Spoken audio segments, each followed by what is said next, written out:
नमस्कार किसान एवं पशुपालक भाइयों, स्वागत है आपका हमारी खेती हमारे पशु यूट्यूब चैनल पर। किसान साथियों, इस समय हम आपसे मौसम की जानकारी साझा करते हैं और आज जो हम जानकारी साझा करेंगे वो मेरे किसान भाइयों के लिए एक अलग प्रकार की जानकारी मैं साझा करना चाहूँगा इस वीडियो के माध्यम से। जैसा कि आपको पता है कि 12, 13, 14 तारीख को मौसम परिवर्तनशील होने की संभावना है। देखिए, मैं बार बार एक ही बात कहता हूँ कि संभावना है, ये कन्फर्म नहीं है कि वे बिल्कुल बारिश होगी, ज़्यादा बारिश होगी, कम बारिश होगी या नहीं होगी। इसके बारे में समय से पहले कहना बिल्कुल उचित नहीं है। हाँ, फिर भी हम मान लेते हैं कि भाई जिस प्रकार का मौसम है, मौसम परिवर्तनशील होगा, थोड़े बहुत बादल हो सकते हैं, थोड़ी बहुत बूंदें आ सकती हैं। तो ऐसे मौसम में सबसे ज़रूरी बात यह है किसान साथियों कि मेरे किसान भाई इस समय दो कामों में बहुत ज़्यादा व्यस्त हैं। एक तो फसल कटाई का काम चला हुआ है, दूसरा फसल बिजाई का काम भी साथ साथ चला हुआ है। तो कौन से किसान भाई को फसल बिजाई करनी चाहिए और कौन से किसान भाई को नहीं करनी चाहिए? देखो किसान साथियों, बारिश कितनी होगी, कैसी होगी, इस बात का किसी को पता नहीं है। भाई कम होगी, ज़्यादा होगी या नहीं होगी, लेकिन हम ये मानकर चलते हैं कि चलो थोड़ी बहुत बूंदाबांदी हो जाती है तो हमारे गेहूं की फसल पर इसका क्या प्रभाव पड़ेगा अगर अब बारिश होती है तो। हालांकि आज का जो मौसम है फिलहाल का, वो पूर्वी हवा चली हुई है और पूर्वी हवा भी बिल्कुल सटीक पूर्वी नहीं है, थोड़ी सी दक्षिण पूर्वी हवा है। हवा में गति तो है थोड़ी ही, आज 8 या 9 किलोमीटर प्रति घंटे रफ्तार से हवा चल रही है, लेकिन नमी नाम का कोई निशान नहीं है, नमी नहीं है। जब तक नमी नहीं है तो बारिश भी नहीं है। इस समय जो मौसम है आज और कल का, ये बारिश का मौसम नहीं है। 11 तारीख से मौसम परिवर्तनशील हो सकता है, ऐसा अनुमान है।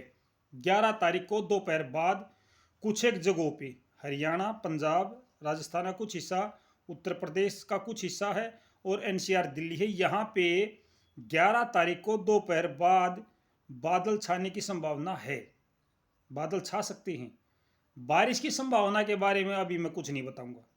बारिश की संभावना, इतना उत्तेजित होना या इतना जल्दबाजी करना ठीक नहीं है, क्योंकि झूठ बोलने की आदत मेरी नहीं है। भाई जो मौसम होगा वो मैं आपसे उसका अनुमान साझा करूंगा। अपनी तरफ से मैं कुछ नहीं बताता कि भाई मैं ये कहूँ वो ही हो जाएगा, ऐसा नहीं होता किसान साथियों। जो अनुमान है, जो मौसम का पूर्वानुमान हमारे पास आया है, उसमें है कि 11 तारीख को दोपहर बाद एनसीआर दिल्ली के आसपास में उत्तरी भारत के मैदानी क्षेत्रों में बादल छाने की संभावना है। इससे ज़्यादा नहीं अभी तक। बादल छाने की संभावना वो 12 घंटे बाद भी छा सकते हैं, 12 घंटे पहले भी छा सकते हैं। तो जो मेरे किसान भाई गेहूं की बिजाई करना चाहते हैं, सबसे ज़रूरी बात उनके लिए मैं 1 मिनट का समय लूँगा।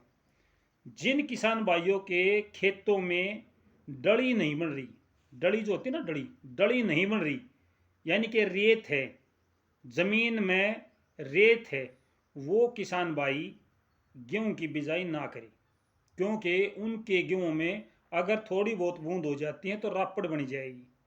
जिन भाइयों के खेत में रेत नहीं है, डली हैं, धान के खेतों में बिजाई कर रहे हैं, तो वो किसान भाई गेहूं की बिजाई कर सकते हैं। उनके खेतों में रापड़ कम बनेगी या बनेगी भी नहीं, ये आपको ही पता है। तो किसान भाइयों, ये ज़रूरी जानकारी थी आपके लिए। 1 मिनट का समय इसीलिए लिया था कि मेरे किसान भाई बार बार ये कह रहे हैं कि हम गेहूं की बिजाई करें या ना करें। जैसी आपकी भौगोलिक परिस्थितियां हैं, जिस प्रकार का आपका अक्षेत्र है, जैसे कुछ ज़मीन ऐसी हैं जहाँ पे डेले या डले बनते ही नहीं, कुछ ज़मीन ऐसी हैं जहाँ पे रेती जो है बारीक रेत होता ही नहीं, तो वो अलग अलग बात है। जहाँ पे रेता बनता है, बालू रेत की तरह होता है, हमारी ज़मीन में डेले नहीं है, वहाँ पे किसान भाई गेहूं की बिजाई कम से कम 15 तारीख तक रोक दें। अगर आपके यहाँ पे रेता नहीं बन रहा है, डले बने हैं, ढीले बने हैं, तो आप बिजाई कर दो, कोई दिक्कत नहीं है। क्योंकि रापड़ बनने की अवस्था है मेरे किसान भाइयों। मेन बात यह है कि रापड़ बनेगी या नहीं बनेगी, इसको देखते हुए ये हम आपसे केवल अनुरोध करते हैं कि अपने क्षेत्र के अनुसार, अपने विवेक और अपनी सोच के अनुसार आप गेहूं की बिजाई करें, ठीक है। मौसम, अकेले मौसम पर निर्भर ना रहें। जो मेरे किसान भाई अपने खेतों में पलेवा करना चाहते हैं क्योंकि बिजाई के लिए, वो निसंकोच पलेवा करें, निसंकोच पलेवा करें। पलेवा करने से आपकी ज़मीन में कोई फर्क नहीं पड़ेगा। ये नहीं है कि भाई बहुत ज़्यादा बारिश हो जाएगी आपका खेत में पानी खड़ा हो जाएगा, ऐसी संभावना नहीं है। जो जिस प्रकार का मौसम अभी बना हुआ है, आगे चल के क्या मौसम होगा वो हम आपसे बाद में बताएंगे। कोई ऐसा चक्रवात नहीं है जो केवल उत्तरी भारत के मैदानी क्षेत्रों में ही जल गिरने की संभावना रखता हो, पॉसिबिलिटी नहीं है भाई। हाँ, अभी जो हमारा मौसम है वो ये कह रहा है कि हिमाचल प्रदेश यानी पहाड़ी क्षेत्रों में बर्फबारी, बूंदाबांदी, वहाँ पे गतिविधियाँ ज़्यादा हैं। मैदानी क्षेत्रों में ठंडी हवाएं चलने से यहाँ के मौसम में ठंडक बढ़ जाएगी, ये जानकारी आ रही है। अब कुछ भाइयों ने जो दूसरों ने जानकारी दी है, 100 mm बारिश तक की जानकारी दी है। भाई किसान साथियों देखो, मैं तो इतनी बड़ी बात नहीं कह सकता, 100 mm 200 mm भाई मैं नहीं कह सकता। ठीक है, उन भाइयों का तजुर्बा है, उन्होंने कहीं से देखा होगा, कोई सोर्स होगा उनके पास में, इतना ज़्यादा अनुभव उनका होगा, मेरा अनुभव इतना नहीं है। तो आम तौर पर मौसम खुश्क रहेगा, साफ रहेगा। और जो जानकारी मैंने दी है वो जानकारी ये गेहूँ के बिजाई के बारे में थी। बदलते मौसम में किसान भाई किस प्रकार की कृषि क्रियाएं करें, बारिश में किसको लाभ हो सकता है, किसको नुकसान हो सकता है, कृषि में बारिश का लाभ या नुकसान कैसे होगा, ये जानकारी मैं आपसे साझा करना चाहता था किसान साथियों। मुझे उम्मीद है कि आपको ये जानकारी अच्छी भी लगी होगी। तो जो मौसम होगा वो साथ ही साथ आपको अपडेट दी जाएगी। अगले 2 दिनों तक आम तौर पर मौसम खुश्क रहेगा।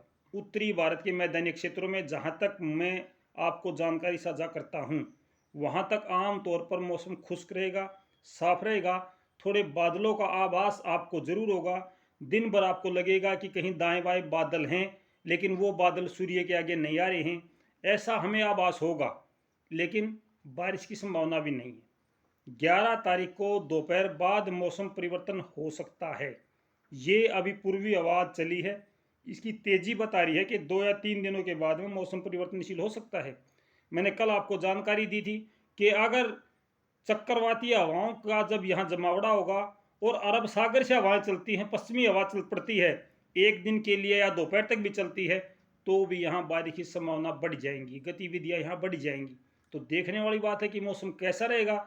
जैसा मौसम होगा आपसे जानकारी साझा करूँगा। शाम को लाइव प्रोग्राम में जरूर जुड़े मेरे किसान भाई। जो भी मेरे किसान भाइयों की समस्या है उन सभी का निपटारा हम आपसे लाइव बात करते हैं शाम को हर रोज़ 8 बजे, हर रोज़ 8 बजे। साथ ही साथ आपको मंडी भाव भी हम 8 बजे ही उपलब्ध करवाते हैं। जो मेरे किसान भाई फेसबुक पर देखना चाहते हैं तो जय कण खरक के नाम से मेरा पेज है, उस पर भी आप फॉलो कर सकते हैं, उस पर भी आप मंडी भाव देख सकते हैं। हर रोज़ के मंडी भाव से साझा किए जाते हैं। तो फिलहाल के लिए इतना किसान साथियों, फिर मिलते हैं, तब तक नमस्कार, जय हिंद।